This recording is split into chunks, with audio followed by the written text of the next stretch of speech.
Good morning, esteemed colleagues. Today, we will delve into the intricate world of facet-mediated pain in the lumbosacral spine.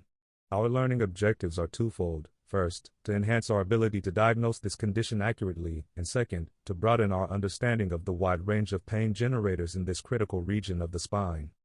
When evaluating a patient with suspected facet-mediated pain, a thorough history is paramount. We must explore the onset of symptoms, the mechanism of injury, if applicable, and the precise location of pain. Quantifying the pain level using established scales, such as the visual analog scale or numeric rating scale, is crucial. Additionally, we should inquire about exacerbating and remitting factors, as well as any impact on the patient's disability or quality of life. Certain historical questions can provide valuable insights into the potential source of pain. For instance, we should inquire about the Valsalva effect, radiating pain, numbness, or tingling in the extremities, as well as any incidents of tripping or stumbling. If sacroiliac joint instability is suspected, it is essential to follow up with questions regarding clicking or popping sensations in the lumbosacral region or a sense of translation. Furthermore, we should explore whether the patient experiences an increase in symptoms when walking uphill or on a ramp, and whether the pain is worse in the morning upon waking or in the evening. Urinary retention, saddleparesthesia, and the presence of unrelenting pain regardless of position are also important considerations. If the patient has a recent history of infection and fever, or if there is a history of trauma, these factors must be thoroughly investigated. It is also essential to determine if the patient has sought previous care for sacroiliac joint issues, including chiropractic manipulation, and the duration of relief provided by such interventions. Transitioning to the physical examination, a comprehensive evaluation is crucial. This should encompass an assessment of reflexes, motor function, sensory function, provocative tests such as nerve traction tests and mechanical tests, as well as range of motion and in-range loading, if feasible. Regarding the assessment of reflexes, it is imperative to perform a thorough evaluation, including upper and lower extremity deep tendon reflexes, Hoffman's reflex, and ankle clonus.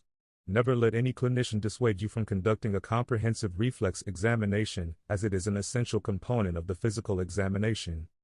Facet pathology encompasses a wide range of conditions, including spondylolisthesis, which can occur due to facet degeneration, a condition known as degenerative spondylolisthesis.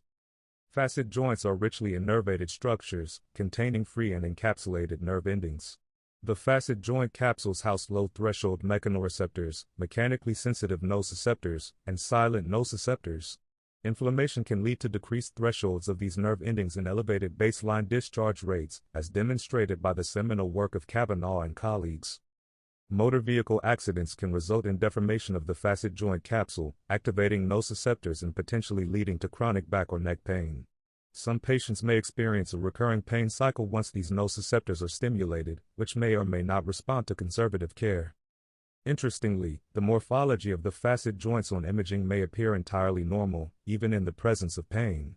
The appearance of the facet joints on imaging is not necessarily indicative of the presence or absence of pain.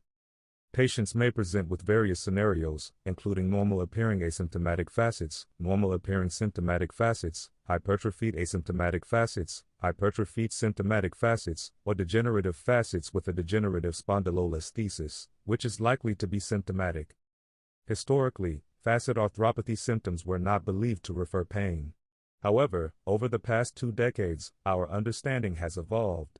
It is now accepted that facet joint pain can refer to the gluteal area, the knee, and even the foot.